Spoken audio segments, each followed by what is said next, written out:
Buenas tardes. Vamos a dar comienzo a la segunda reunión mensual del año. En esta oportunidad trajimos invitada a la doctora Luján Pestalardo. Ella es médica patóloga del Hospital Argerich y Alemán, subespecialista en gastropatología y patología hepática. Y bueno, nos va a brindar una charla acerca de pólipos colónicos, tema bastante conflictivo en algunos momentos. Pólipo cáncer, alguna diferenciación entre los pólipos aserrados, etc. Para nosotros es un lujo tenerte. Muchas gracias por aceptar la invitación. Y bueno, espero se escucha bien los que están online. Sí, se escucha bien. Se escucha perfecto. Gracias, doctor Gui. De nada, viejo. Bueno, Luján. Mi cronómetro para no estar... Tienen que ir a merendar. Desde acá.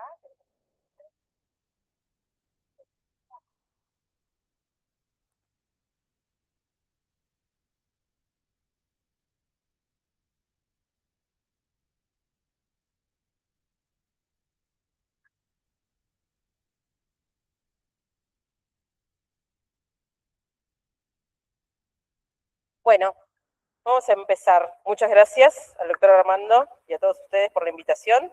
Les prometo que de las 120 filminas muchas las voy a saltear, así que no va a ser tan terrible como parece. Junté, en realidad quise ser extensa o amplia y junté dos temas diferentes, hice una revisión, digamos, de lo que sería pólipos, y la segunda parte habla de polipocáncer, por eso quedó tan largo. Pero bueno, vamos a tratar de ir salteando y haciéndolo un poco más dinámico para no morir todos en el intento. ¿Querés pasar vos o voy yo? Ah, perfecto, voy a gato. ¡Qué maravilla! Bueno, bien. Entonces, ¿se escucha bien los que están por online? Se escucha perfecto. Sí, Okay, perfecto. ahí no. Bien. Entonces, vamos a arrancar viendo la clasificación de pólipos que conocemos y la pequeña modificación que va a salir ahora en 2026.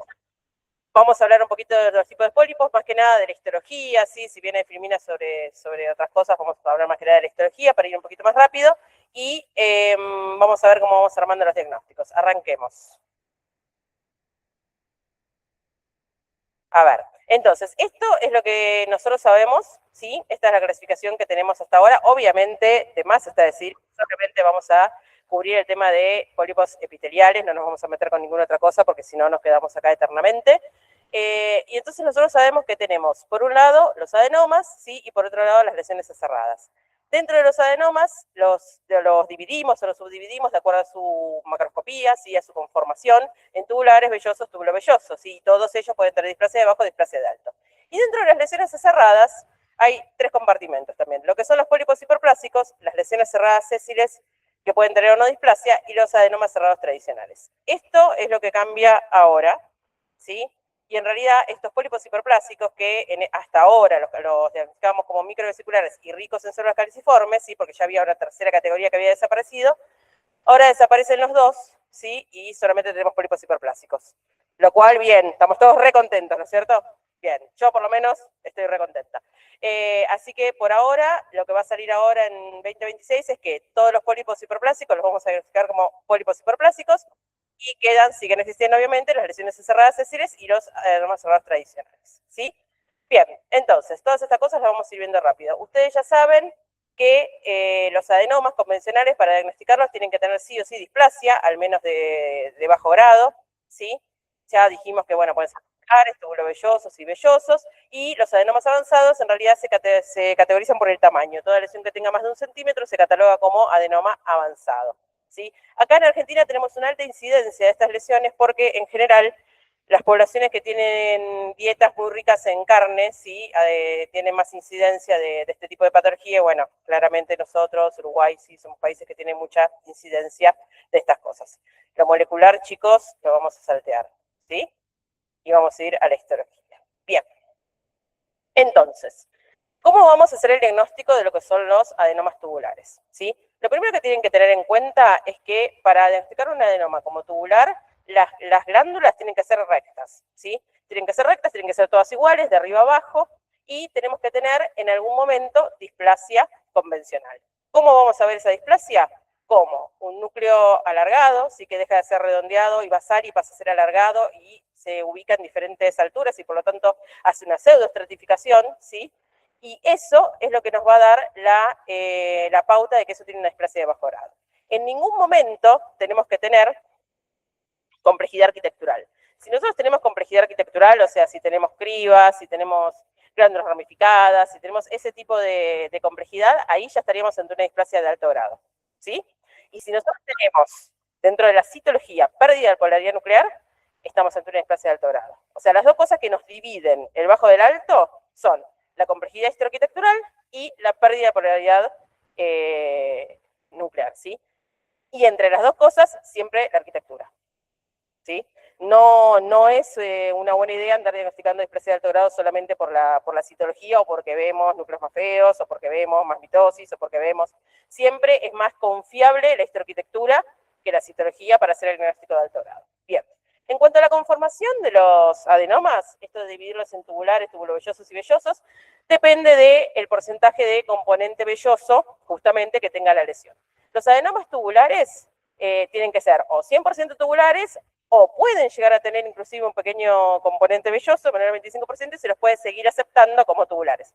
Tengan en cuenta, ustedes ya saben, porque son patólogos igual que yo, que no es a veces tan fácil, a veces el corte no sale bien, a veces el corte está transversal, a veces no es tan fácil evaluarlo, entonces no es a veces tan preciso.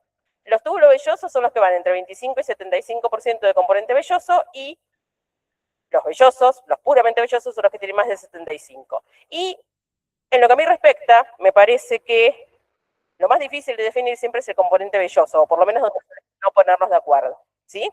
Lo que más nos cuesta a los patólogos y donde hay más variabilidad interobservadora. Así que vamos a ver si logramos dilucidarlo, ¿sí? La idea del componente velloso es que ustedes tienen que tener... ¿Esto tiene luz, chicos? Bien. Ustedes tienen que tener esto que se ve acá, ¿sí? O sea, proyecciones filiformes un poco más finas o si quieren un poco más gruesas, pero que van desde la superficie hasta el fondo. Y en ningún momento ven glándulas tubulares, en ningún momento ven esto de acá, ¿sí? Esto igual no es un velloso, ahora hay otra, esto sería túbulo velloso, pero la idea del componente velloso es esto. Ahora van a ver en otras fotos, esperen. Bien. Arranquemos entonces con cómo es la histología de los pólipos. Acá en esta foto tienen algo que todos sabemos que es un adenoma tubular con displasia de abajo, ¿sí? Tienen todas las glándulas iguales, similares, redonditas, ¿sí? Con algo de displasia de bajo grado y ningún tipo de complejidad arquitectural. Eso es un adenoma tubular con displasia de abajo. Esto también, ¿sí? Ahí se ve bien la diferencia entre la parte de arriba y abajo de la foto. Ahora, cuando empiezan de a poco, ¿sí?, a tener glándulas ya más grandes, que podría ser en alguna proyección hacia la luz, donde ya la pseudoestratificación empieza a ser bastante marcada, donde hay mucha pérdida de mucina, ¿sí? Ahí ya pueden llegar a estar entrando en lo que sería el terreno del alto grado, que ahora lo vamos a ver en las próximas filminas, ¿sí? Hay algunos subtipos de adenomas que son raros, que es absolutamente bibliográfico esto, ¿sí? De hecho, por eso tiene todas las citas. No es algo que nosotros veamos todos los días, pero como pensé que les iba a quedar por ahí después la clase y les podía llegar a interesar, se los pongo, ¿sí? Hay subtipos ricos en células de Panet, hay adenomas que traen componente escamoso, neuroendocrino, metaplasia de células claras, metaplasia ósea. ¿Qué de todo esto hemos visto en la vida real? Yo les diría que al revés. Yo les diría que metaplasia ósea no, metaplasia escamosa sí, neuroendocrino sí, el resto no tanto. No sé si ustedes en su experiencia han visto, pero bueno. Esto es más que nada bibliográfico, ¿sí? Para que sepan que estas cosas pueden pasar y que no invalidan, ¿sí?, el diagnóstico. Esto, por ejemplo, que ven que se ve bien eosinófilo del citoplasma, serían el tipo célula Panet, la metaplasia ósea. Dime, Lucas, ¿me vas a decir algo? Bien. Y entonces, seguíamos hablando del tema de cómo diagnosticar el bajo y el alto grado. Sabemos que nosotros tenemos dos posibilidades, o le ponemos bajo grado o le ponemos alto. Ya dijimos cómo hacíamos la diferencia entre cada uno, y lo tercero que hay que agregar, y que esto es muy importante, es, ojo con el tema de la pseudoinvasión, ¿sí? Obviamente invasión no puede haber, porque si hay invasión ya estamos hablando de polipocáncer, estamos hablando de otra cosa, que es lo que vamos a ver en la segunda parte de la clase, pero sí puede haber pseudoinvasión, sí puede haber herniamiento del epitelio hacia la submucosa, ¿sí? En general, las pseudoinvasiones suelen tener lámina propia alrededor y no están en contacto directo, ¿sí? Ni con la muscular, ni con el resto de las capas, ¿sí? del colon. Bien. Sigamos. Salimos de los adenomas tubulares y vamos a los que tienen componente velloso, que decíamos que para nosotros suelen ser los más complejos de diagnosticar. Para que el adenoma sea túbulo velloso, dijimos que tiene que tener entre 20 y 80 o entre 20 y 75, y para que sea velloso, más del 75 o del 80% de componente velloso. Estas lesiones, y esto es un punto interesante para quedarse hablando un ratito. El tema de la ubicación de las lesiones. Vieron que se habla mucho del tema de, no, los pólipos hiperplásicos tienen que ser en el colon izquierdo, en el recto, los microvesiculares, los rectos caliciformes también, las lesiones cerradas son derechas, los pólipos hiperplásicos tienen que tener hasta 0,5, si tiene más de 1 centímetro tiene que ser sí o sí lesiones cerradas, si es túbulo velloso tiene que ser izquierdo, si es, bueno, vieron que está todo clasificado de esa manera. La realidad, si bien eso obviamente estadísticamente es así, ¿sí? Porque nadie lo va a negar, la realidad es que no es algo rígido y no es algo, este es el punto, que se pueda usar como punto diagnóstico, ¿sí? No es que yo tengo, a ver, si yo tengo una lesión en colon derecho, que para mí es un pólipo hiperplásico, ¿sí? Y por ahí tiene 1 centímetro, pero sigue siendo histológicamente un pólipo hiperplásico, no le voy a poner lesiones cerradas Cecil porque tiene 1 centímetro y está al lado derecho, ¿sí? O sea, no es un motivo diagnóstico, a eso voy, ¿sí? Se los aclaro porque, no sé, me pasa mucho que es algo con que la gente se obsesiona un montón y, no, pero está de tal lado, está de tal otro, tiene tal tamaño, tiene, bueno, en general, por lo menos nosotros en nuestra práctica nos enfocamos más en lo que es la histología, y obviamente todo esto sirve, no es que no sirve, y como yo les decía, es estadísticamente real, ¿sí? Pero en general tratamos de no darle tanta bola, con una excepción, que es el adenoma serrato tradicional. Ese sí, en general, lo reservamos para lo que sería colon izquierdo y recto, ¿sí? Si bien hay una, sobre todo el que es velloso o filiforme, hay una versión plana que puede estar del lado derecho, pero ya de por sí es una lesión rara y la otra es muchísimo más rara todavía. Así que, en realidad, este tema de los sitios y de la ubicación es muy útil, es muy importante, lo tenemos que tener en cuenta siempre, pero no lo podemos usar como tip diagnóstico, no nos podemos sostener, digamos, en eso para hacer el diagnóstico, ¿sí? Y esto es lo que hablábamos hace un ratito, que el mayor punto en lo que son los adenomas, el mayor punto de conflicto entre observadores suele estar en el tema del componente velloso y la displasia de alto grado. El tema de la displasia de alto grado, 2 aclaraciones. La primera ya se las hice, que es que para nosotros, en nuestro equipo, nos pesa mucho más la arquitectura que la citología, ¿sí? Cuando tenemos que diagnosticar alto grado. Y el segundo es que no hacemos, o sea, hacemos caso omiso de cuál es el porcentaje de displasia de alto o de bajo grado, ¿sí? Nosotros diagnosticamos por presencia de displasia de alto grado. O sea, si yo tengo un adenoma que es todo displasia de bajo grado, pero en un lugar es displasia de alto grado, es displasia de alto grado, ¿sí? ¿Por qué hacemos eso o por qué lo pensamos de esa manera? Porque el perfil molecular es diferente, ¿sí? O sea, esa fisonomía que nosotros estamos viendo en ese momento, ¿sí? Es la traducción de determinadas hits moleculares que hay por debajo, y una vez que la lesión se hizo de alto grado, se hizo de alto grado. Si ustedes están viendo menos porcentaje, es porque la agarraron antes, nada más, ¿sí? Pero ya molecularmente entró en un determinado camino y no va a volver para atrás, ¿sí? Entonces, por eso es que nosotros lo diagnosticamos de esa manera. Bien, obviamente ustedes saben que a mayor cantidad de componente velloso va a haber mayor riesgo de invasión y de neoplasia colorectal, ¿sí? Eso sí es verdad, o sea, no es lo mismo tener un túbulo velloso, ¿sí? Donde la mitad del pólipo tiene displasia de alto grado o todo el pólipo tiene displasia de alto grado, que tener una lesión que tiene menos componente de alto grado, porque la posibilidad de va a ser diferente, pero una vez que lo sacaron, en realidad lo importante es decir qué era esa lesión y hasta dónde llegó en la vía molecular. Bien, y esta era la foto que yo les quería mostrar.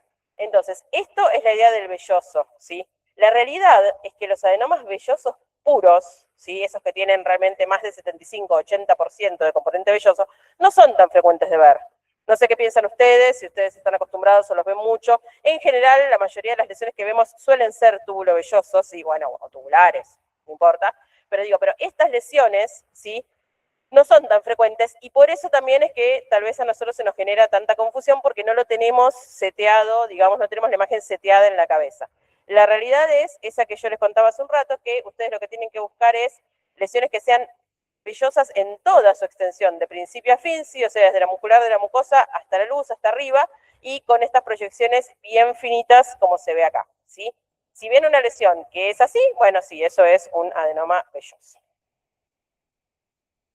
El resto de las lesiones, ¿sí? Que se parecen seguramente más a esta que tenemos acá, que hacen una mezcla entre algunas zonas más filiformes y otras más tubulares, son adenomas tubulovellosos, ¿sí? Y con respecto al tema de la displasia, a veces yo tengo el recuerdo de ser joven. Yo tengo el recuerdo de que al principio a mí me pasaba que el tema de la arquitectura vellosa me amedrentaba un poquito. Como que yo lo veía velloso y quería ponerle alto grado. Me costaba un poquito cuando era más joven el tema del velloso con displasia de bajo. Y la realidad es que hay que tratar de abstraerse de la complejidad arquitectural que tiene la lesión tubulovellosa o vellosa de por sí, o sea, la que le es propia por ser justamente un tubulovelloso o un velloso, y lo que sería la complejidad arquitectural de un alto grado. ¿Sí? Hay que tratar de disociar esas dos cosas en la mente y no ponerle entonces a todos los tubulovellosos displasia de alto. Es difícil, o a uno le dan ganas, y sobre todo cuando son grandes. Pero bueno, la idea sería tratar de que no nos pase. Esto, ¿sí? Esto es lo que es ineludiblemente alto grado, ¿sí? Cuando vos tenés semejante criba, ¿sí? Semejante cosa tan compleja, además tiene bastante tipía nuclear, ¿sí? Eso es ineludiblemente un alto grado. Lo mismo esto de acá, ¿sí? Esto es ineludiblemente un alto grado histológico y esto, ¿sí? Que está en el mismo lugar que esto, o sea, dentro de la misma lesión, también es ineludiblemente alto grado porque tiene, además de pérdida nuclear, ya inclusive ven que está haciendo como mórulas que están queriendo desprenderse hacia la luz de la glándula, eso también es netamente un alto grado, ¿sí? Bien. Eso en cuanto a lo que serían los adenomas. Ahora, gran tema las lesiones cerradas, ¿sí? O acerradas. Varias cosas vamos a decir. Las lesiones acerradas obviamente incluyen los pólipos hiperplásicos, ¿sí? Tenemos los pólipos hiperplásicos que como dijimos ahora van a ser un solo compartimento, gracias a Dios. Si tenemos un poco de suerte, en algún momento de la vida, las lesiones cerradas sésiles y los hiperplásicos también van a ser un solo compartimento, pero todavía no llegó. Vamos a ver si llega ese momento. Pero bueno, por ahora tenemos los hiperplásicos, las lesiones cerradas sésiles y los adenomas cerrados tradicionales. Cosas importantes que tienen que recordar. Esta es la primera, ¿sí? La terminología que tienen que usar es esa, o sea, lesión cerrada sésil o lesión cerrada sésil, si quieren, pero nunca adenoma. ¿Ok? Y esto no importa si tiene displasia o no tiene displasia. Puede tener displasia, puede no tener displasia, le ponen lesión cerrada con displasia, lesión cerrada sin displasia y listo. ¿Sí? Lo otro que tienen que recordar, que creo que está más adelante, pero también se los voy diciendo ahora, es que la displasia en las lesiones cerradas no se estratifica, es displasia. Punto. ¿Sí? No se pone bajo, no se pone alto, se pone tiene o no tiene. ¿Sí? Y después, bueno, lo que sí puedo aclarar, por eso lo vemos más adelante, es qué tipo de displasia tiene. Dentro de este grupo de lesiones, los pólipos hiperplásicos representan el 30% del total de los pólipos colorectales, ¿sí? Las lesiones cerradas sésiles, aproximadamente el 10%, y los AST son raros, ¿sí? Representan menos del 1% de todos los pólipos colorectales. Bien. Los pólipos hiperplásicos, por lo menos por ahora y hasta dentro de muy poquito cuando lo cambien, incluyen estas dos, los caliciformes, los microvesiculares, ¿sí? La realidad es que la gran mayoría de lo que nosotros vemos son microvesiculares. Y dijimos que si bien no lo vamos a usar como diagnóstico, sabemos que son más frecuentes en colon izquierdo. Las lesiones cerradas sésiles son obviamente más frecuentes en el lado derecho y pueden, como bien dijimos, tener displasia o otra displasia. Una cosa sobre las lesiones cerradas, sobre todo para los más chicos y los más jóvenes, hay muchas lesiones cerradas que están adentro del apéndice, ¿sí? A lo que voy es, cuando miren apéndices, ¿sí? Tengan cuidado porque muchas veces, ¿sí? Y se les pasa, porque uno no lo está pensando tal vez, que adentro hay una lesión cerrada y que lo que causó la apendicitis es eso, ¿sí? Lo que lo obstruyó al paciente y le causó la apendicitis es esa lesión cerrada que tenía adentro del apéndice. También hay muchas que están sobre el ostium, ¿sí? O sea, en la entrada, digamos, en la desembocadura del apéndice sobre el ciego, ¿sí? Y esas particularmente lo que tienen es que son lesiones muy complejas para los endoscopistas, porque es un área donde es muy fácil perforar al paciente y entonces son difíciles de sacar. Pero más allá de eso, tengan en cuenta esto que les digo del apéndice, no se olviden no es que no se olviden, digo, tengan en cuenta que muchas veces uno encuentra una lesión cerrada dentro de un APEX y ténganlo en la mente para que no se les pase, ¿sí? Los AST, los adenomas cerrados tradicionales, se encuentran principalmente en el colon izquierdo y habíamos dicho y repetimos que estos son los únicos donde ese dato realmente nos va a pesar, ¿sí? Con excepción de los planos que pueden llegar a estar en el colon proximal, pero esto es extremada. Si esto es raro, esto es casi un invento, ¿sí? Bien. Yo la parte molecular se las paso porque calculo que ustedes no se centran tanto en esto, al igual que nosotros, pero les queda, la clase se las doy, les queda y lo pueden ir leyendo después. Bien. Estas lesiones, ¿sí? Como la mayoría de los pólipos, esto es otro punto interesante, suelen ser lesiones asintomáticas, ¿sí? La mayoría de los pólipos no dan ningún síntoma y los que dan síntomas en general suele ser sangrado. El tema es que el sangrado es más probable que uno lo vaya a ver en forma de sangrado si las lesiones son izquierdas, ¿sí? Y bajas sobre todo las de recto. Por eso es más frecuente verlo asociado tal vez a un túbulo velloso de izquierdo que a este tipo de lesiones. Estas lesiones, si han sangrado, es más probable que uno lo termine viendo como una sangre oculta de materia fecal, sí que es el sangrado que da el derecho, o que no te enteres de ninguna manera. Pero bueno, es importante ir recordando estas cosas. Los pólipos hiperplásicos, ¿sí? Son lesiones generalmente pequeñas, menores de 5 milímetros, esto es lo que yo les decía al principio, ¿sí? Los hiperplásicos proximales y las lesiones cerradas sésiles, para ellos, para los endoscopistas, en general acuérdense que suelen tener esto, una capa de moco, sí que ellos la ven en la endoscopía, y entonces ya te preguntan, ¿es una lesión cerrada sésil? Bueno, muchas veces lo es, a veces no, pero es un signo que para ellos es importante. Los adenomas cerrados tradicionales, distales, son lesiones muy grandes en general, o bastante grandes, vellosas, rojizas, ¿sí? Que tienen un aspecto ya endoscópico bastante diferente a otras cosas y generalmente vienen muchas veces con la sospecha, ¿sí? Bien, vamos a ver entonces lo que nos interesa a nosotros, que es cómo se ve todo esto. Bien. Vamos a ver las diferencias. Los pólipos hiperplásicos, ¿sí? Céntrense en el microvesicular, que sería como el ejemplo de pólipo hiperplásico. Los pólipos hiperplásicos lo que tienen es glándulas tubulares, ¿sí? Que solamente hacen un aserramiento en la parte bien superficial del pólipo, ¿sí? Que es donde está el compartimento proliferativo en esas lesiones. Entonces, ahí es donde hacen la parte aserrada.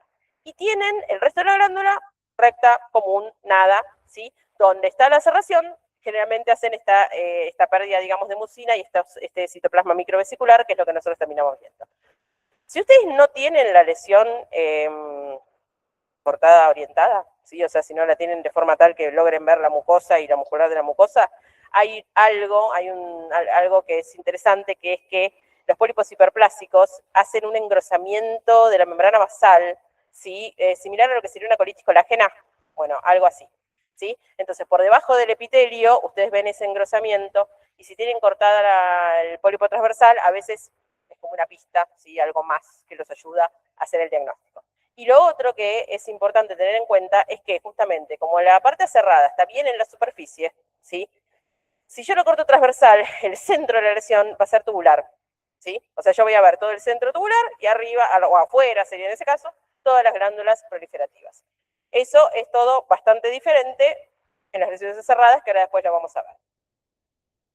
En general, estas lesiones no suelen hacer distorsión en la base, que es lo que hacen las lesiones cerradas, ni desplazamiento submucoso, que es lo otro que hacen mucho las lesiones cerradas, ahora lo vamos a ver. Obviamente no tienen displasia de ningún tipo, ¿sí? Y lo único que por ahí puede llegar a pasar es que haya alguna ramificación individual de alguna cripta, ¿sí? Y la idea entonces sería un poco esta. ¿Ven que acá ustedes tienen la muscular? Ay, Dios. Bueno, muscular de la mucosa, ¿sí? Que la parte que está cerca de la muscular de la mucosa es tubular, pero que más arriba, ¿sí? Las glándulas son más aserradas y microvesiculares. ¿Sí? ¿Ven? Esto es lo que yo les decía recién. Si ustedes lo cortan al revés, la parte microvesicular o la parte más aserradita que queda acá arriba, ¿sí? Y si ustedes van a lo que sería, lo que estaría seguramente más cercano a la muscular de la mucosa o más abajo, eso es todo tubular, ¿sí? Acá no hay nada ensanchado. Y tienen ese engrosamiento, ¿sí?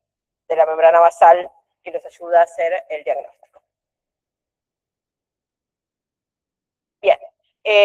Tengan en cuenta que estas glándulas en general, más allá de la estrellita esa tan bonita que hacen en la luz, el contorno suele ser regular y redondito, ¿sí? Cosa que no siempre pasa en las lesiones cerradas. A veces lo son, a veces no, porque ya se volvieron más complejas, y entonces si yo quiero trazar esta línea, digamos, en el contorno de la glándula, no voy a poder hacerlo, ¿sí? Y va a ser como algo más globalmente irregular. Bien, esta era la otra versión, la versión pólipo caliciforme, que en realidad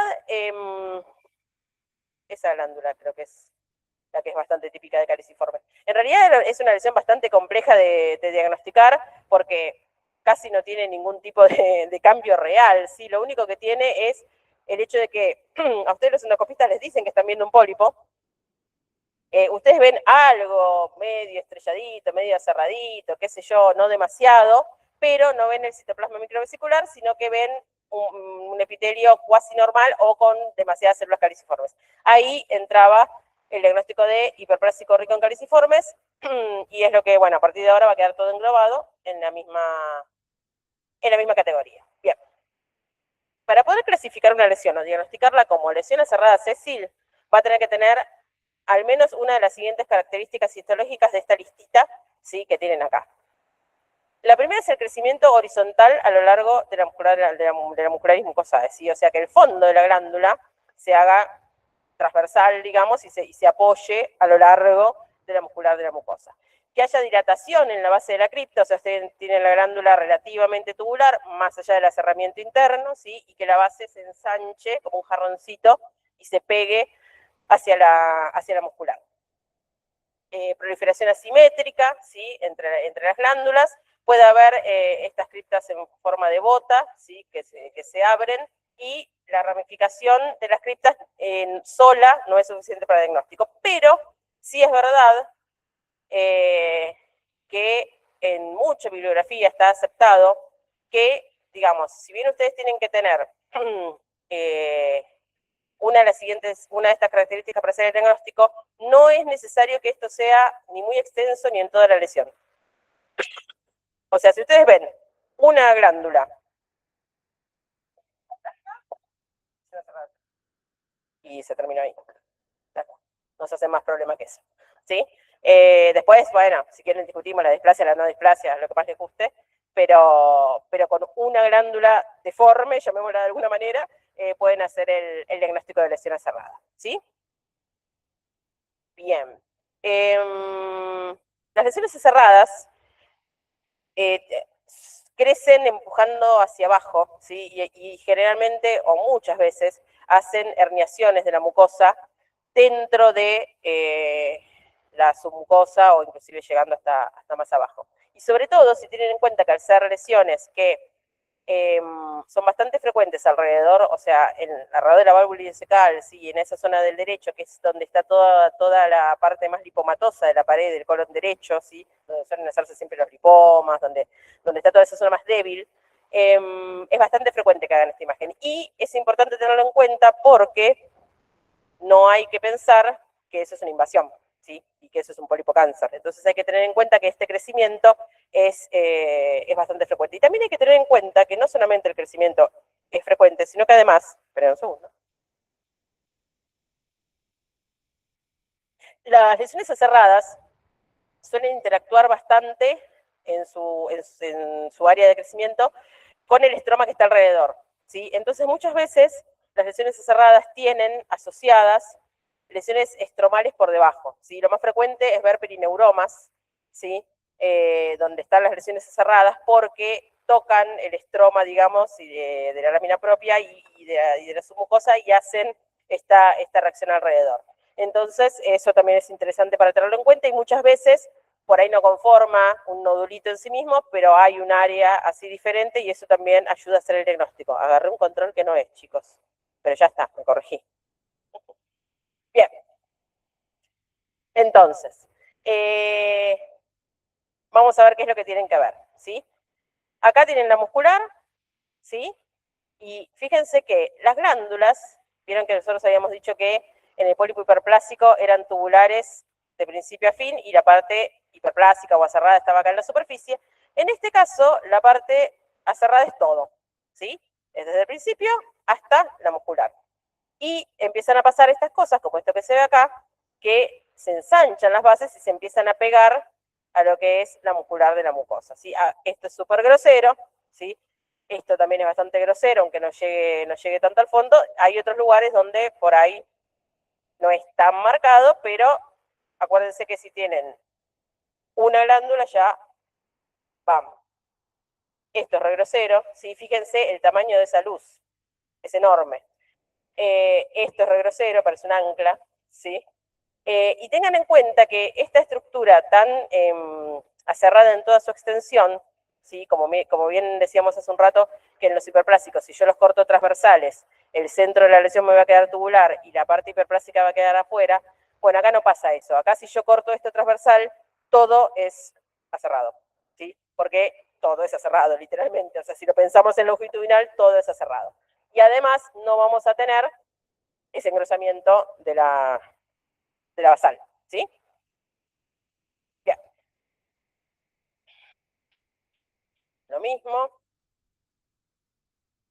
Y entonces vamos a ver qué pasa cuando estas lesiones aserradas tienen displasia. Hay dos o tres cosas que tienen que recordar. La primera es que son pocas las que tienen displasia, ¿sí? Ya de por sí, la lesión aserrada sésil no es la más, ni cerca la más frecuente, y además dentro de las lesiones aserradas sésiles son pocas las que tienen displasia. Aproximadamente, según la bibliografía, entre el 2 al 5% de las lesiones aserradas sésiles van a ser las que presenten displasia.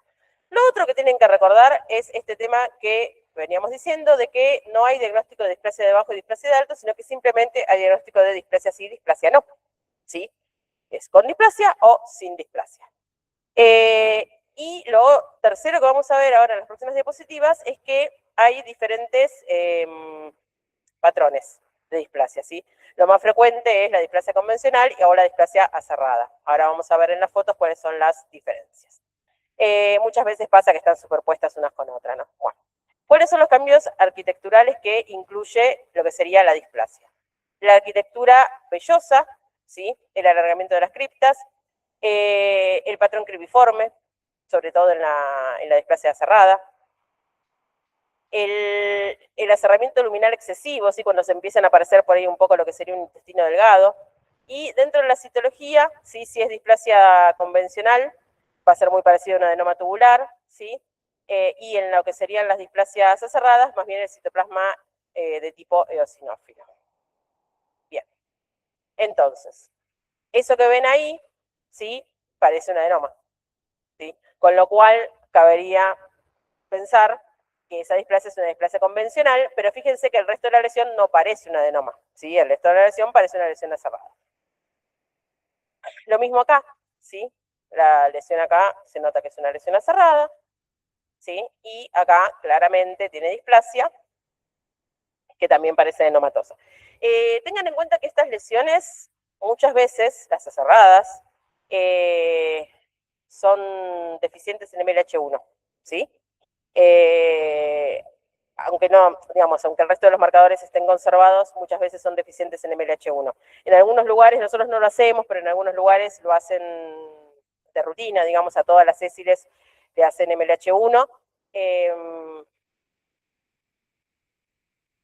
Opinión personal, ustedes esto no lo repitan. En general, yo creo que hacerle inestabilidad a pólipos en general, ya está, ya se lo sacaron. Veamos qué pasa, digamos, cuando tenga, no sé, no sé si aporta tanto porque no le vas a hacer ningún tratamiento en particular ni nada en particular en ese momento. Pero bueno, la realidad es que está descrito y es así. Bien. ¿sí? Acá de este lado lesión aserrada, bien ancha en la base, bien ancha cerca de la muscular, acá, bueno, completamente transversal la glándula y displasia adenomatosa. Y yo creo que tiene que haber alguna, displasia adenomatosa también, esto es una cuasi cáncer o cáncer, pero se había, bueno, ahora después de esta debe estar, de las fotos de la displasia cerrada. Entonces, estos patrones de displasia, ¿sí? Son la displasia cerrada, que es la que, y la adenomatosa, que es la que veníamos hablando. También hay una displasia de desviación mínima, ¿sí?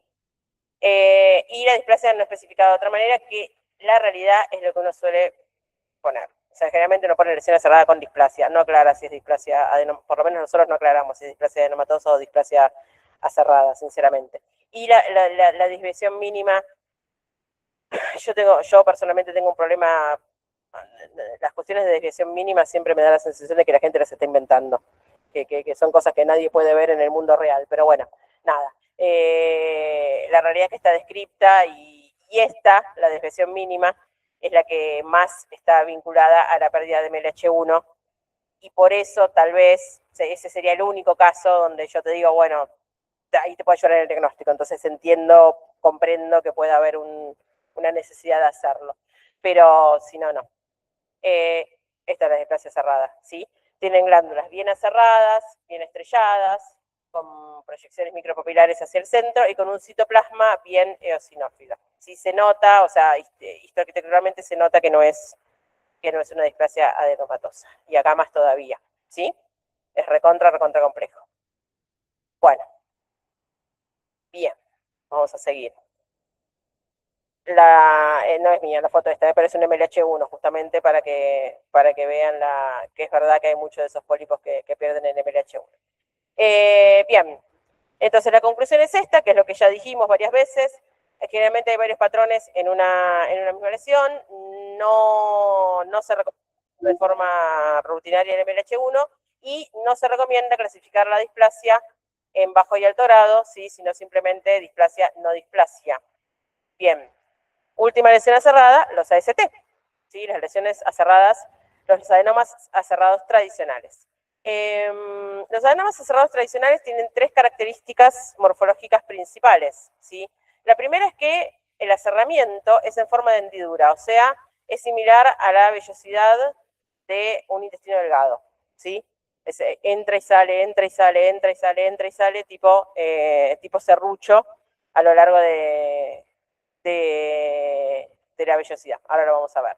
Lo otro es que tiene células columnares altas con citoplasma bien eosinófilo, ¿sí? Esa es una de las cosas que más fácil suele verse, ¿sí? Y tiene núcleos alargados y puede formar criptas ectópicas. Esas son como las características principales y las que más suelen verse. Además, puede tener brotes epiteliales no conectados a la musculatura de la mucosa, suele tener algo de atipía, ¿sí? Y generalmente la idea es que si ustedes tienen más de 2 características de estas, ¿sí? En la mitad del pólipo pueden hacer el diagnóstico de adenoma aserrado tradicional, ¿sí? Son lesiones que son muy complejas arquitecturalmente, que son muy eosinófilas, y eso es lo primero que te pega en los ojos, ¿sí? A la vista. Y esto, esperen porque no me quiere, el puntero no quiere puntear. Bueno, ahí. Esto es lo que yo les decía. Ven que entra y sale como si fuera una vellosidad de delgado. Bueno, lo mismo acá, ¿sí? Bien. A ver si hay alguna de estas lesiones que, me acordé porque he visto tan filiforme, hay algunas de estas lesiones que hacen en la punta como una especie de honguito edematoso, ¿sí? Que se ve bastante fácil y es bastante simple de ver y, bueno, ayuda al diagnóstico. Bien. Estas son algunas variantes que puede haber, sí, los filiformes, los tradicionales con displasia, que suelen ser los que uno diagnostica. La realidad es que todo esto es muy raro. El diagnóstico es adenoma aserrado tradicional, si tiene displasia y ya está, ¿sí? La displasia es la misma, intestinal o aserrada. Bien. Y hay una categoría que es cuando ustedes no saben cuál lesión aserrada es, le pueden poner adenoma túbulo velloso cerrado. La verdad es que no lo vi nunca. En general uno le pone una cosa o la otra, sobre todo porque el 99% de las lesiones son ASS, entonces no tiene mucho sentido hacerlo de otra manera. Bien, esto ya lo vimos y déjenme ver, perdón, antes de que muramos todos. Bien, y entonces entramos en la segunda parte, que es qué hacemos cuando los pólipos tienen adentro un cáncer y cómo lo vamos a informar. La idea es ir chequeando un poquito las categorías que tiene el protocolo CAP e ir haciendo, lo vamos a ir pasando rápido, pero vamos a ir haciendo hincapié en las que tienen algo que aclarar, ¿sí? Y algo que nos interese a nosotros para ayudarnos a hacer el diagnóstico, ¿sí? Bien, arranquemos con algunas cuestiones generales. Obviamente, el adenoma, que tiene un carcinoma invasor asociado, es el estadio más temprano de carcinoma, ¿sí? Y la invasión de la submucosa, ustedes ya saben que aumenta el riesgo de metástasis ganglionares y de la invasión vascular también, ¿sí? Inclusive aunque el pólipo haya sido resecado por completo, y ahí es donde, de acuerdo a algunos criterios que ahora vamos a ver, hay que ir a hacer la resección colónica. Y el segundo, otro de los conceptos que hay que tener en cuenta es que esto es algo que les hace estallar la cabeza a los cirujanos, a los clínicos, a todo el mundo. Hubo muchos ACV por esto en el mundo. El tema este de que la CAP ponga que el carcinoma intramucoso es in situ, ¿sí?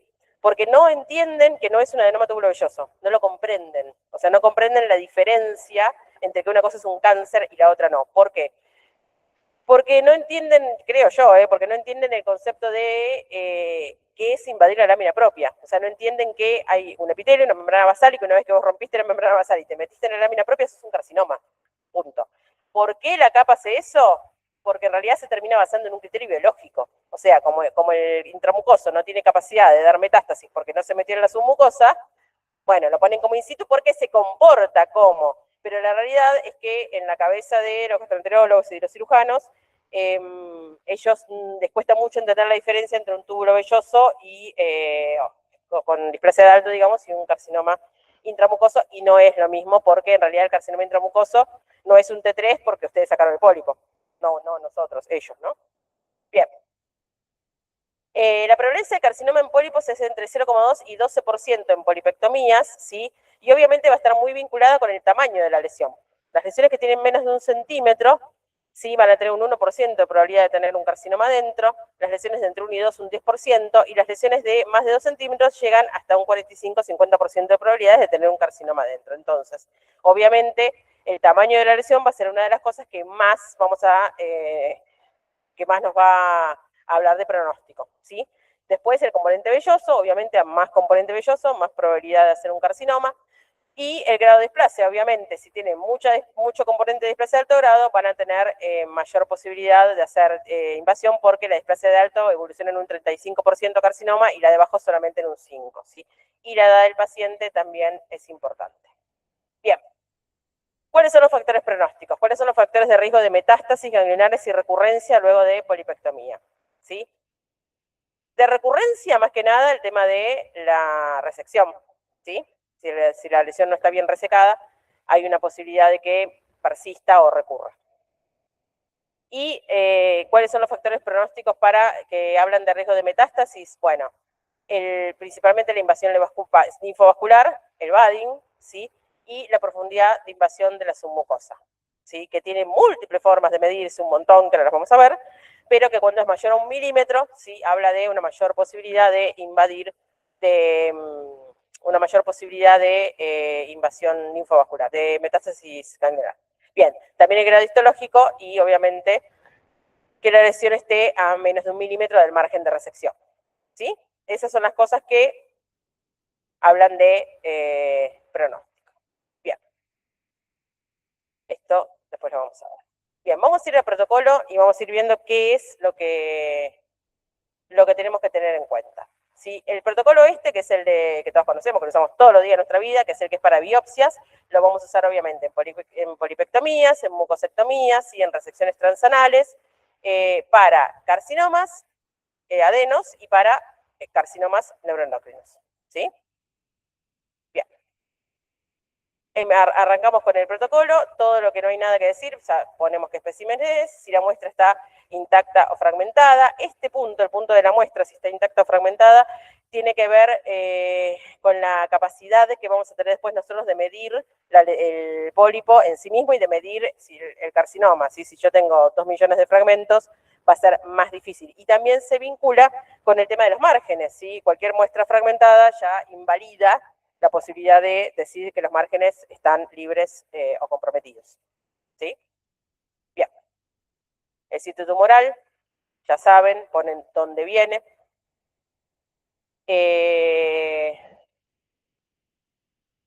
Tipo histológico, taca, taca.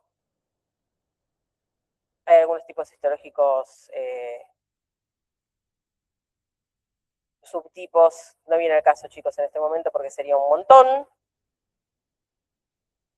Además, esto lo acaban de reclasificar. Bien, esto es importante. El tema del grado histológico, ¿sí? ¿Por qué es importante? Por lo siguiente. Hay algo que sería el grado 4, el grado indiferenciado, ¿sí? El grado 4 o indiferenciado, que es el grado donde ustedes van a ver, no van a ver formación de glándulas, para poder diagnosticarlo, sí, tienen que hacerle sí o sí inmunistoquímica. No vale grado 4 si ustedes no le hacen inmunistoquímica, ¿sí?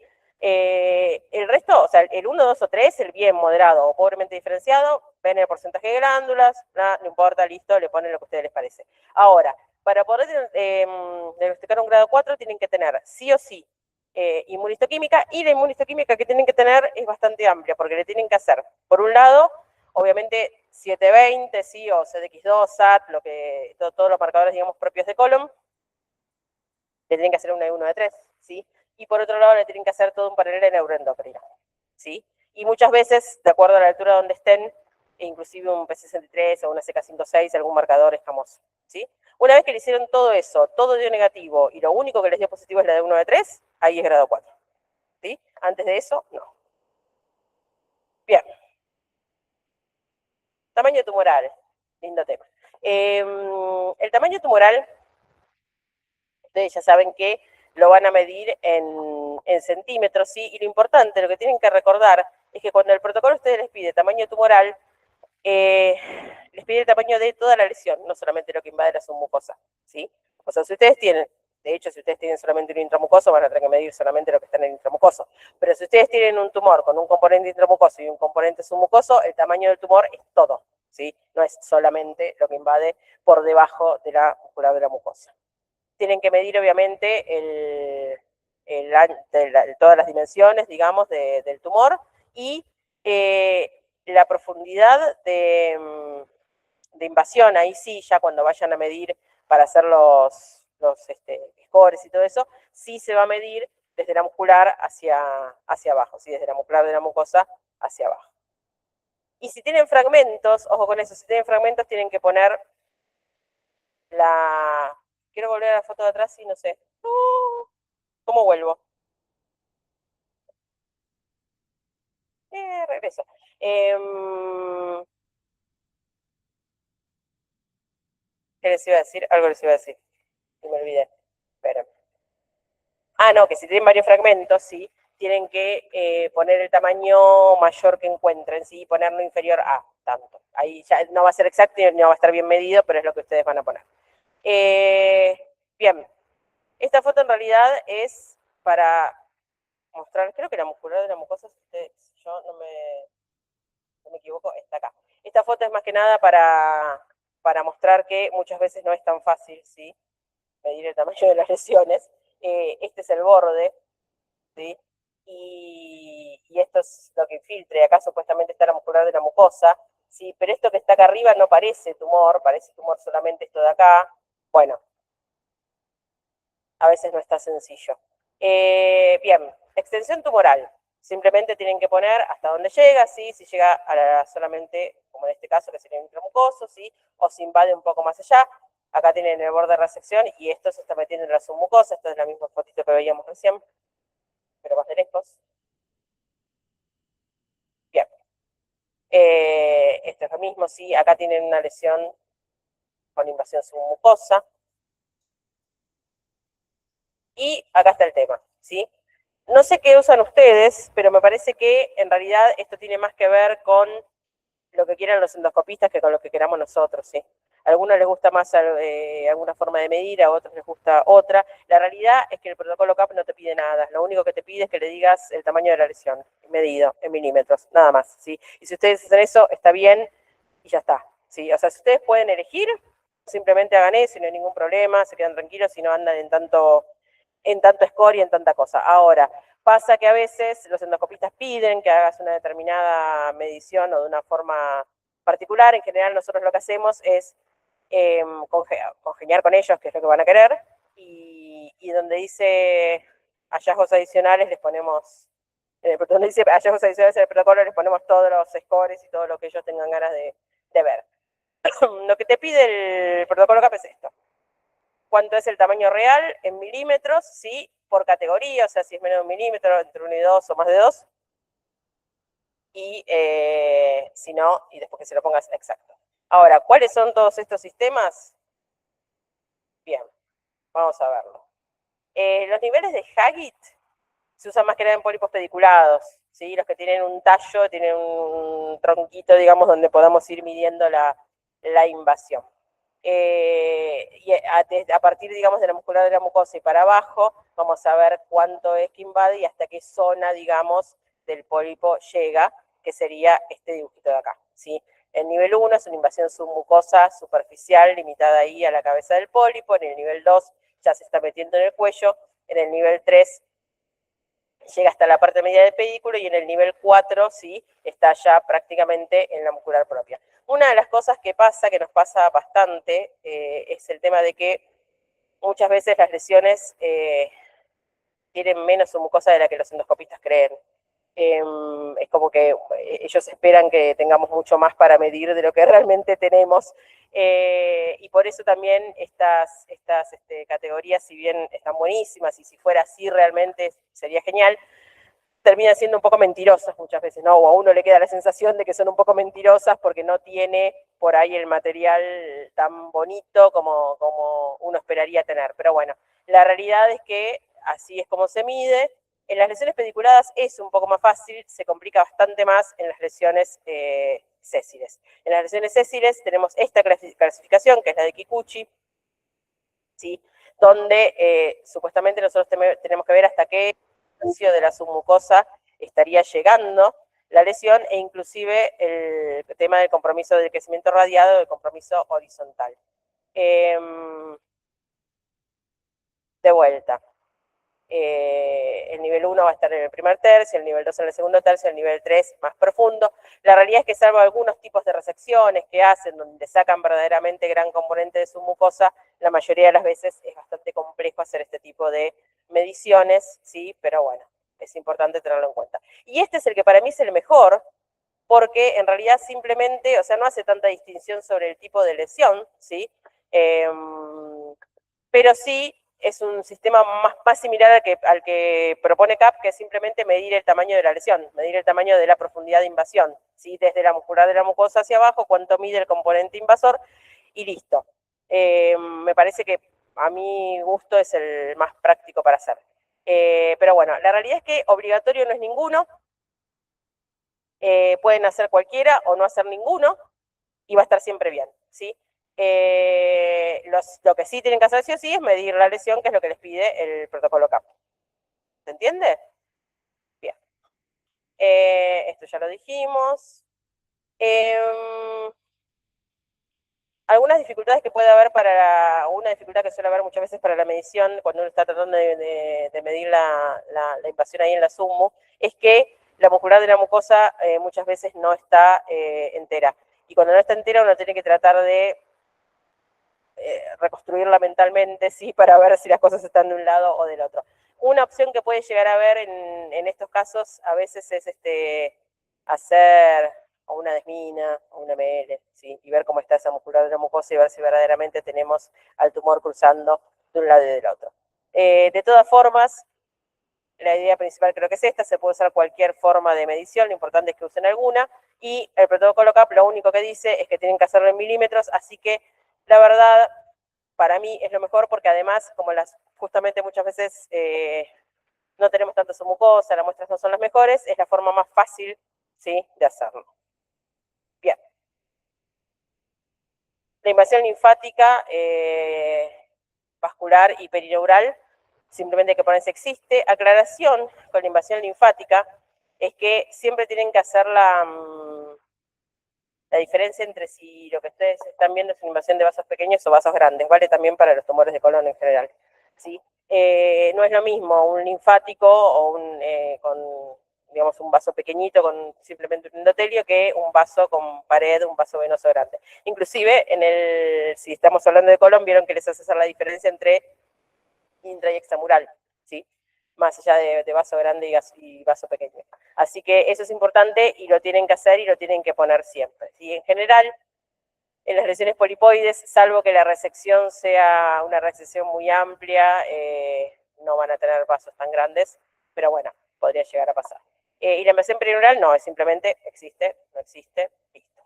El tema de la invasión de vasos pequeños y grandes tiene un poco que ver con el tema de qué es lo que está representando, ¿sí? La invasión de vasos pequeños, la invasión de vasos de paredes finas, principalmente de linfáticos, habla de posibilidad de metástasis ganglionares, ¿sí? Y es un factor independiente de mal pronóstico. Ahora, la invasión venosa en general está más bien relacionada con la metástasis a distancia, ¿sí? O sea, es otra cosa lo que está midiendo y por eso es que se la pone por separado. Bien. Para ustedes poder aseverar que algo es una invasión venosa, ¿sí?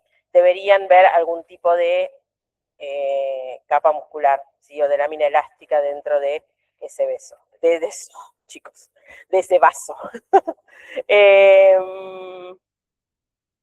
Bien, ¿qué más? Eso, sí, obviamente, que tampoco es mía esta foto, ¿no? Claramente, porque no le ando haciendo fibras elásticas a las cosas, sí, es un vaso venoso y adentro tienen el tumor. Bueno, invasión linfo, invasión perineural y, lindo tema, el Badin, ¿sí? Este es otro de los temas importantes. ¿Qué informamos de Badin y cómo lo informamos?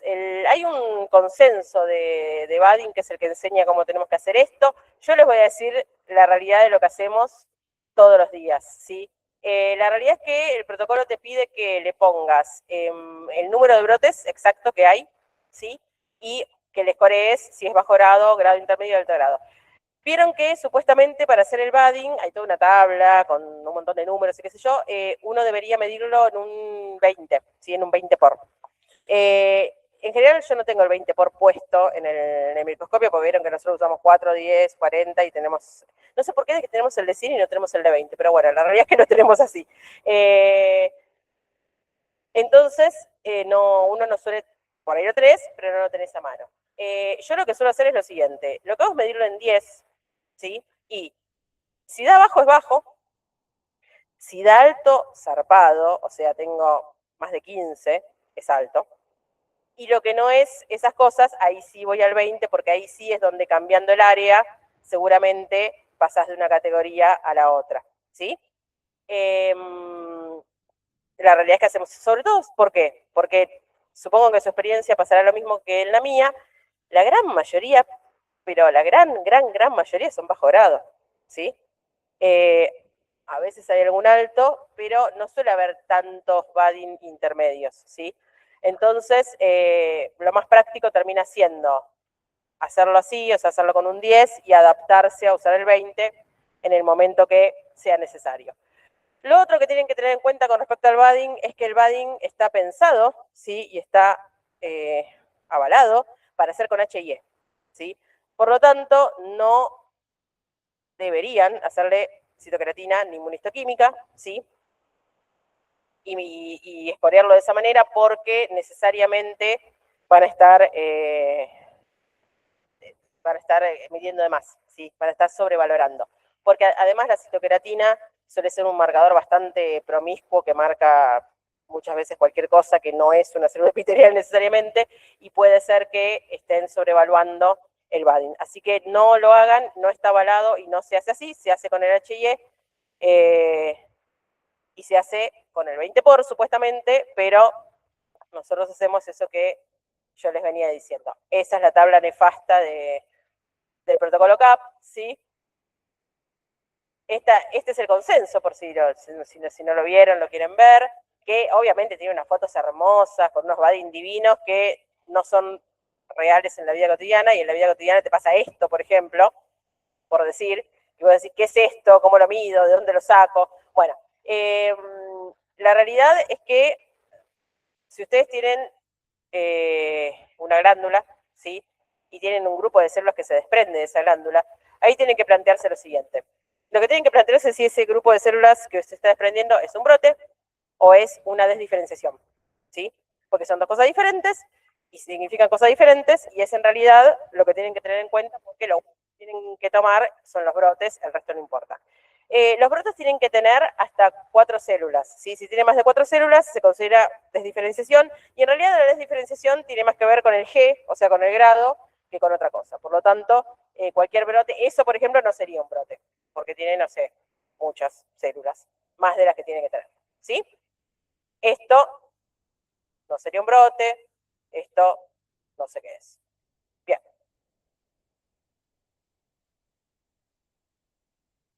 Acá no sé cuántas células hay, ¿eh? Puede ser que sean menos de 4. Bien. Y esto es lo que no tienen que hacer, ¿sí? No sé por qué, la verdad que no me acuerdo por qué hicimos una citoqueratina a esto. Debe haber sido por otro motivo. Pero esto es lo que no tienen que hacer, porque cuando hacen esto, ¿sí? Es cuando empieza a haber sobrevaloración del budding. Tengan en cuenta que hay casos donde no se puede hacer budding, ¿sí? Y entonces simplemente tienen que poner que no se puede hacer. Por ejemplo, los tumores mucinosos, ¿sí? Por ejemplo, los tumores micropapilares, ¿sí? Por ejemplo, los tumores indiferenciados, los G4, ¿sí?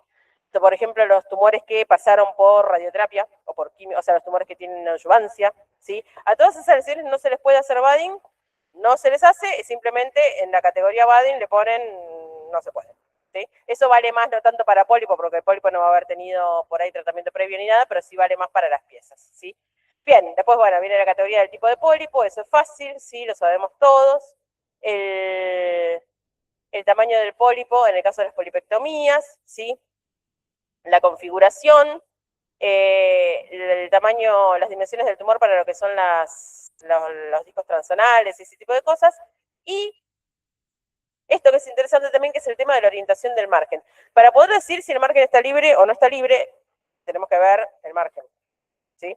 Es como básico. Y hay dos tipos de márgenes, lo que sería el margen mucoso y lo que sería el margen profundo. Para ellos lo más importante es el margen profundo, sí, que es el que si está comprometido o está menos de 1 milímetro va a hacer que ellos tengan que ampliar la resección. Y entonces, para poder avalar, digamos, que ese margen que nosotros estamos midiendo está bien medido, lo primero que tenemos que saber es si está orientado o no. Esto no es muy difícil, ¿sí? La realidad es que si el pólipo está bien cortado, van a ver la escara en el fondo y van a ver los bordes de la mucosa quemada. Si no lo ven, ponen que no está orientado ese margen, ¿sí? Y ahí ya se sabe que cualquier cosa que ustedes digan en la categoría margen, que es la que viene después, va a estar limitada, ¿sí? Por esta categoría previa.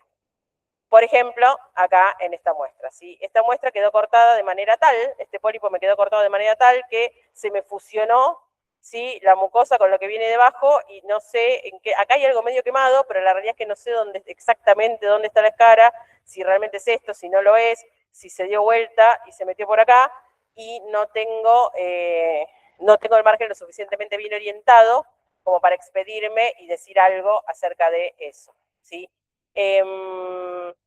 La siguiente categoría es el número de fragmentos, ¿sí? Que vale solamente para muestras fragmentadas. La dimensión del más grande, mismo, vale solamente para muestras fragmentadas. Y la categoría de los márgenes, que lo que le pide que pongan es si están libres, y el profundo, el mucoso, ¿sí? Y cuántos milímetros exactamente es que está.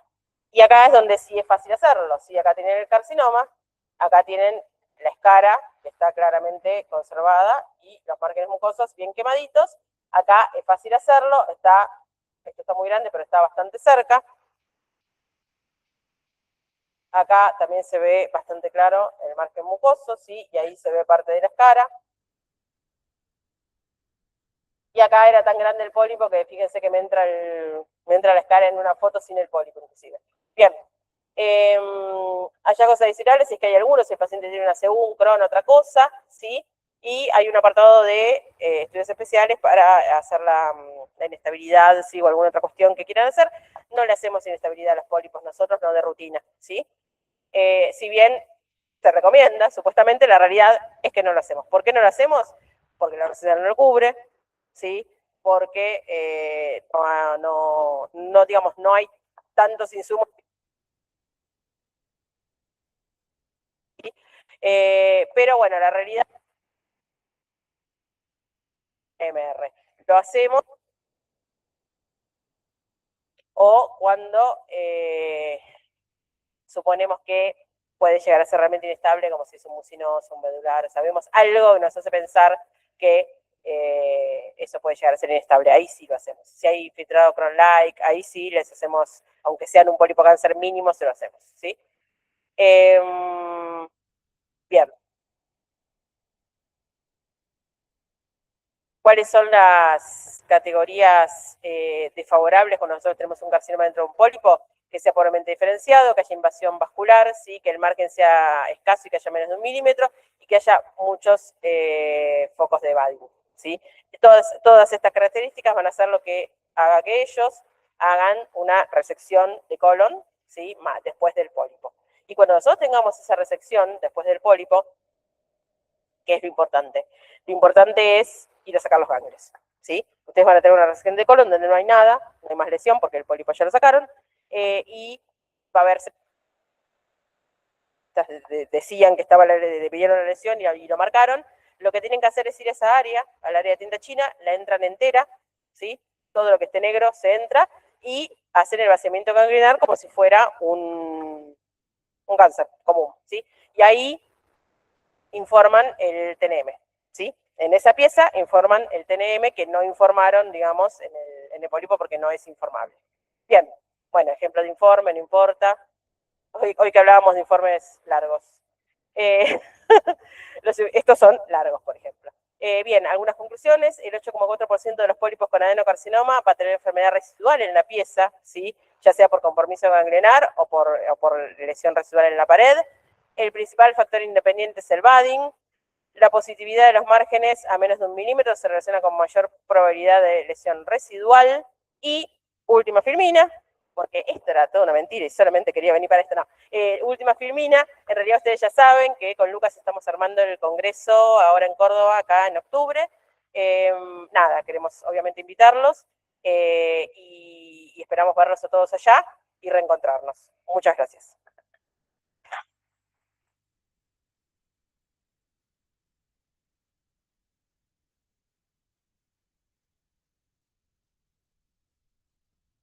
Si alguien quiere hacer alguna pregunta, escuchamos.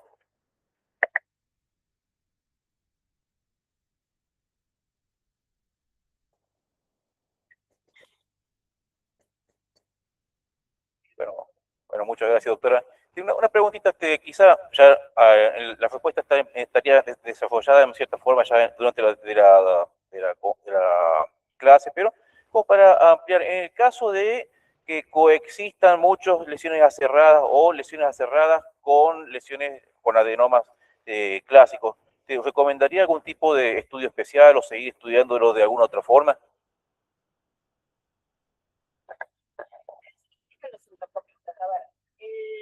Crear endoscopistas de acuerdo al número de pacientes, pólipos que tiene el paciente, van viendo el tema del seguimiento, que es en realidad la recomendación más importante es que el paciente que tiene un lesiones cerradas y que se haga una endoscopía no cada 5 años, sino cada 3, cada 1, cada 6 meses, depende de lo que tenga. En realidad la suele ser esa, más que nada en el intervalo en el que uno va a hacer las endoscopías, ¿sí? No tanto para nosotros, digamos, como patólogos, que simplemente diagnosticamos las lesiones.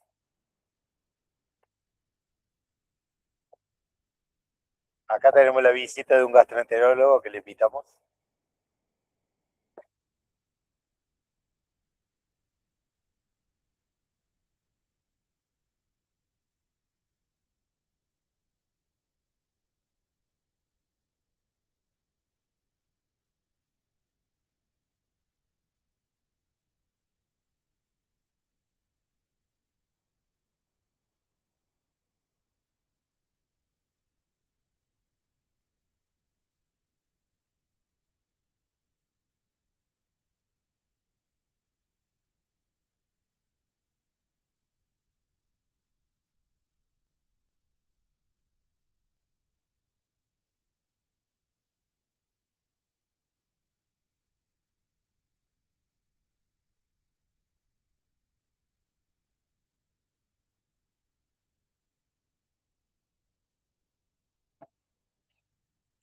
ustedes les queda la duda si la escara, o sea, si realmente puede haber quedado o no en lesión residual, entran enseguida a los 3 meses por ahí a verlo de vuelta para ver que no haya sobrecrecimiento.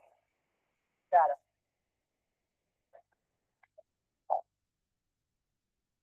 Claro, claro.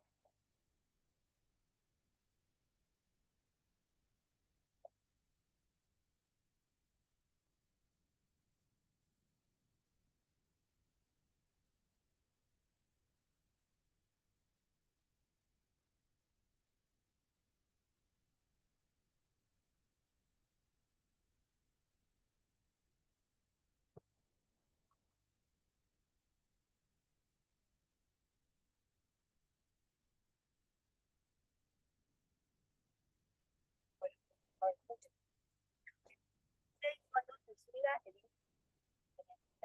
educación, la propia o digamos, de dos, y que tenés electroestimulación. Tenés derecho muy cerca del límite y con la electroestimulación. ¿Cómo hacer en ese caso? O sea, medís la distancia que tenés al límite y le pones el signo de electroestimulación como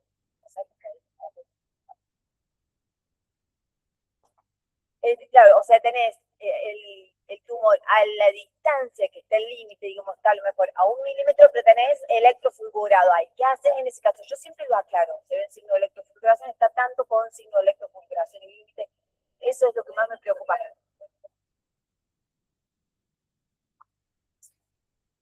Bien. No, no, cuando le tenés, por ejemplo, a 1 milímetro, menos de 1 milímetro, y tenés, sí, la medida y el signo de electrofulguración. Perfecto. Perfecto.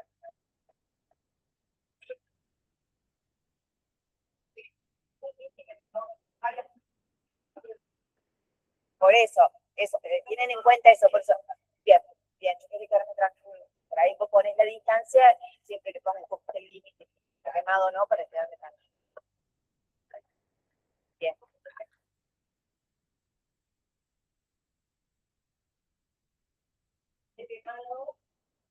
No, yo no sé, sé que no sé si tengo ahí una lesión.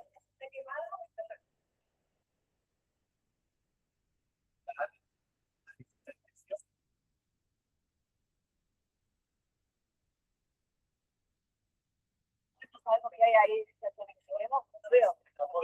Claro, eso.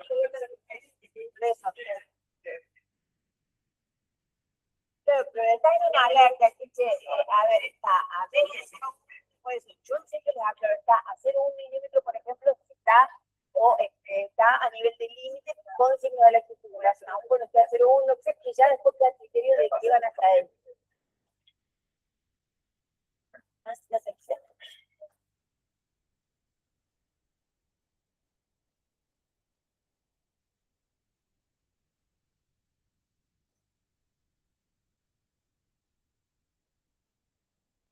Mandado a resecar y hemos encontrado que en la pieza quirúrgica no hay nada. Igual al paciente se lo advierte uno que puede pasar que no encuentre nada, pero si no pasa nada, lo opera. Pasa algo, lo opera. Lo que no está en límites para nosotros, por lo menos lo que no está en algo que podamos medir y cuantificar objetivamente es bastante.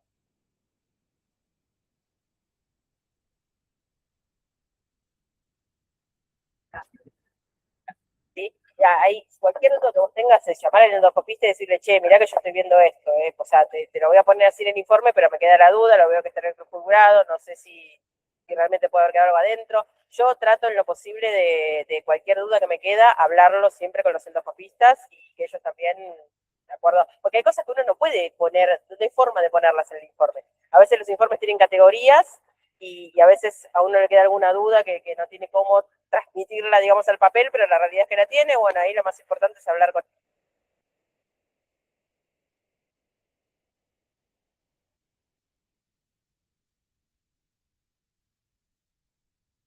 Que no tener una lesión que contactan más sano, de 90 años, las 20 comorbilidades y que la lesión, me parece que puede crecer. Bueno,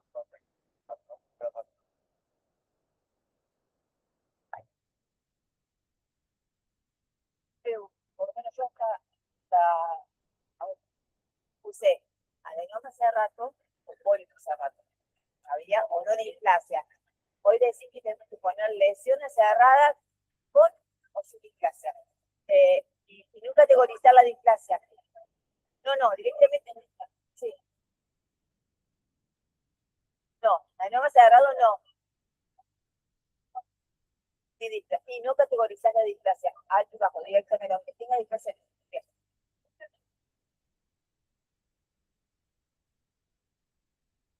El tema de la no categorización de la displasia en las lesiones aserradas tiene que ver mucho con el tema de la variabilidad entre el observador, ¿sí? Es pobrísima la variabilidad entre el observador en las lesiones aserradas y está estudiado, digamos, y comprobado que es muy, muy baja.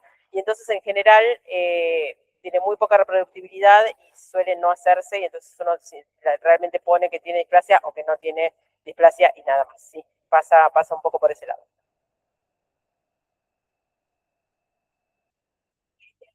Ahí sí pones adenoma, pones la palabra adenoma y le pones con displasia.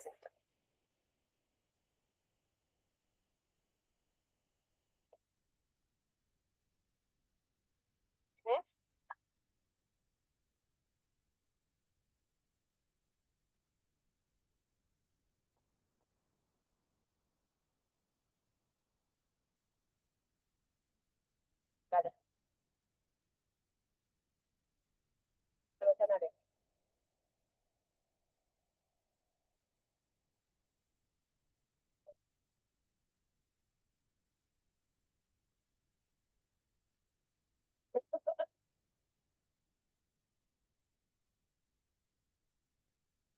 De 5 de 30. Cuando te pasa eso, obviamente está claro que va a estar muy limitado el informe que puedes hacer si está tan fragmentado. Pero cuando te pasa eso, lo que tenés que hacer es poner el tamaño de la lesión del fragmento más grande de tumor que vos encuentres, ¿sí? Y ponerle tamaño tumoral no inferior a tanto, y obviamente aclarar que la muestra está fragmentada, que no podés medir márgenes, ¿sí? Y que no se sabe si la sacaron entera o no. O sea, esa lesión con esas características que estás diciendo vos, necesariamente van a tener que volver a entrar a ver qué es lo que pasó con ese paciente. Pero lo más importante es que pongas que no podés medir los márgenes y que uses del tamaño no inferior a tanto, basándote en el fragmento más grande que encuentres de tumor.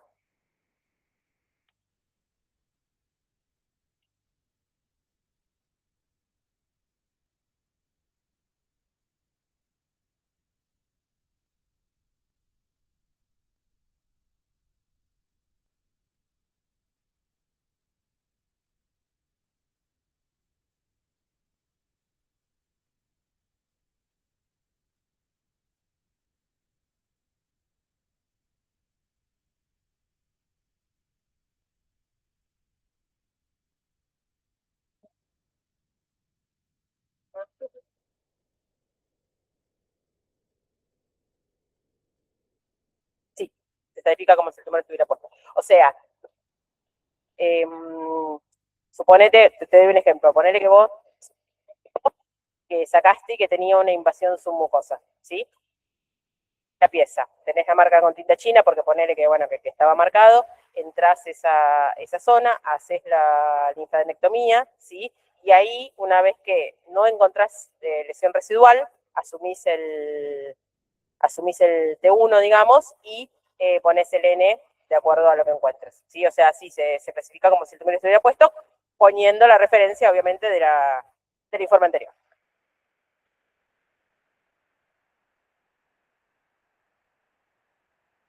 Obviamente,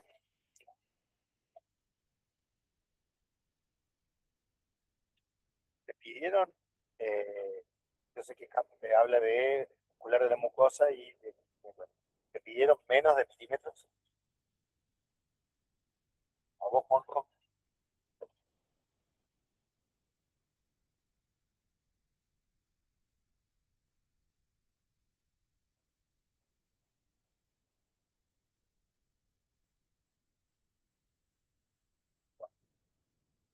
Bueno,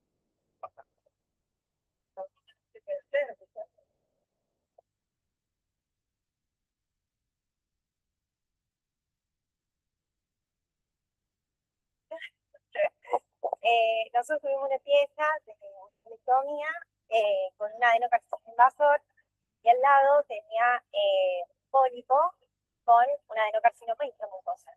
Y la duda estaba en ponerle nivel de Hagit o no a ese intramucoso. Pero teniendo que pienso, creo que la gente no lo va a hacer.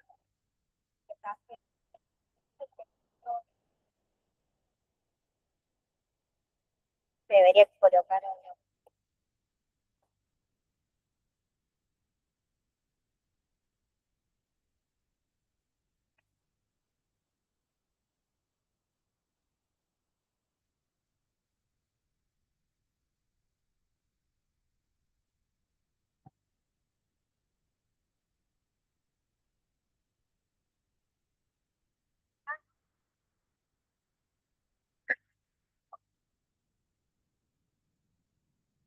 Sí, igual, a ver, igual no es que está mal, pero yo te cuento lo que hacemos nosotros. No, lo que preguntaba ella, por si alguno no escuchó, es si uno en una pieza tiene un carcinoma, ¿sí? Un carcinoma invasor, no pólipo, y un pólipo al lado que tiene una lesión intramucosa, en este caso era el ejemplo que daba ella, pero que tenía un tumor, ¿cómo se informaba eso? Yo lo que le comentaba es que en general nosotros lo que hacemos es tomarlo como tumores sincrónicos, ¿sí? Y hacer un doble protocolo CAP, que hacemos un protocolo al pólipo y un protocolo al tumor, y como en cualquier lesión sincrónica, hacemos un solo TNM, ¿sí? Con la lesión de mayor grado, ¿sí? Con la más profunda. Eso como vos prefieras, o sea, yo en general cuando es así, sigo el protocolo CAP y lo pongo en milímetros, ¿sí? Nivel de Hagit lo uso cuando los endoscopistas lo requieren, ¿sí? Y prefieren, porque, claro, porque sí, y me resulta aparte más fácil medir en milímetros que hacerlo de otra manera, pero sí, la idea sería tomarlo como tumores sincrónicos, ¿sí? Más allá de que una lesión sea muy pequeñita, digamos, y obviamente que el pronóstico no va a estar dado por eso, va a estar dado por la otra, ¿sí? Sí, el Hagit es para sus mucosas, sí. Espera.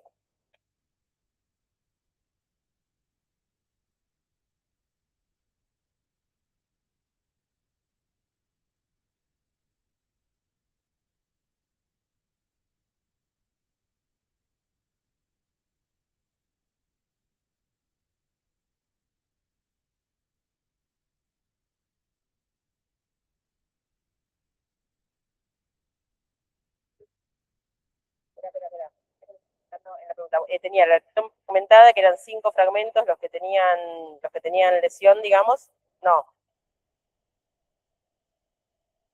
Ah, sí, no.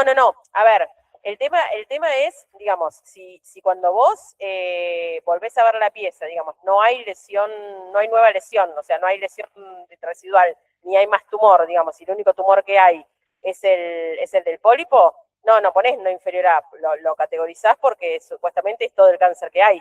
O sea, no debería haber más cáncer que ese. Si encontrás más lesión, bueno, ahí verás qué le ponés. Pero no, a eso no le pones no inferior a, le pones lo que es, le pones T1 y le pones N0 o si tenés invasión de ganglios, N1, lo que sea, N1A, no sé, lo que sea.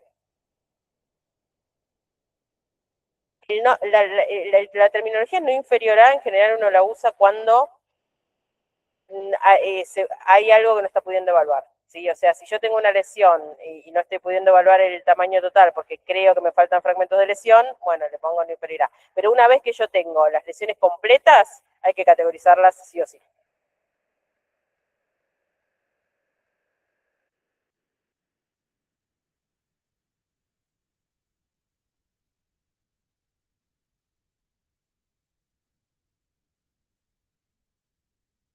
Por ahí la importancia de conocer lo que vos encontrás en cada parte de la pieza, todo lo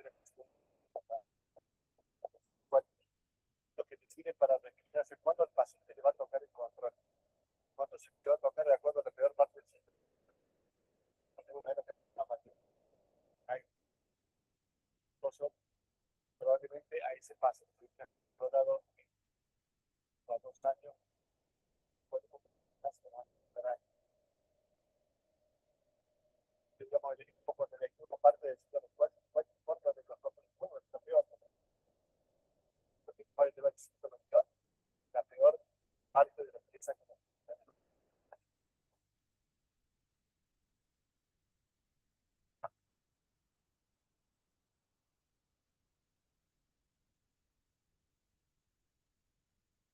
Si no sabes si está resecado completamente, sí, es en esto de que, bueno, si no estás seguro porque te puede faltar un pedazo de lesión, ahí sí te puedes poner no inferior a.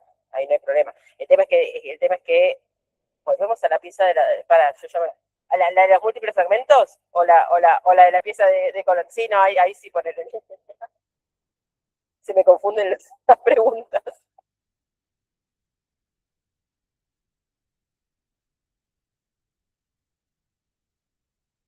¿Preguntas? ¿Están afuera alguna pregunta?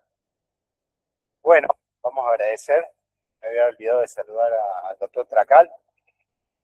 Mañana va a estar en la mesa de discusión justo la doctora el tema de colitis ulcerosa, enfermedad inflamatoria. Bueno, falta el doctor Ollero que viene mañana ya desde Villa María para la primera etapa de la discusión con todo de las páginas. A todos muchas gracias. Para los que vinieron vamos a hacer el sorteo de la beca al Congreso Nacional en octubre. Ya la primera la ganó el doctor Armati. En la comisión está Silván y yo nomás. Bueno, menos mal. Ah, y Desi. El número bueno, agarremos la hojita. Y la doctora que no conoce los nombres, dice, decide el 1 al... El 1. A ver si la gente que está online empieza a venir.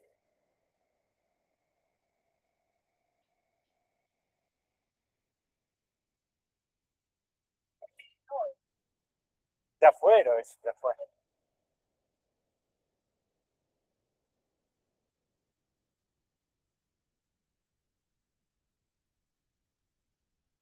Amiga,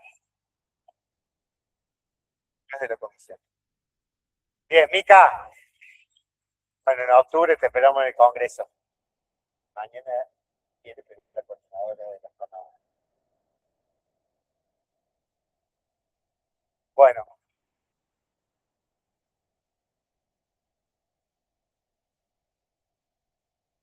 Bien. Estamos midiendo niveles de popularidad. Ojo que venís compitiendo con Sandra Sarancona. Bueno, che, sí, lo dije. Bueno, gracias a todos por venir, estar a esta hora. Nos vemos mañana en la jornada interdisciplinaria con los chicos de gastroenterología. Creo que va a estar bueno, 8:30, empieza, 8:45. 8:45, largamos y antes de la 1, en teoría tenemos que terminar. Bueno, chao, nos vemos.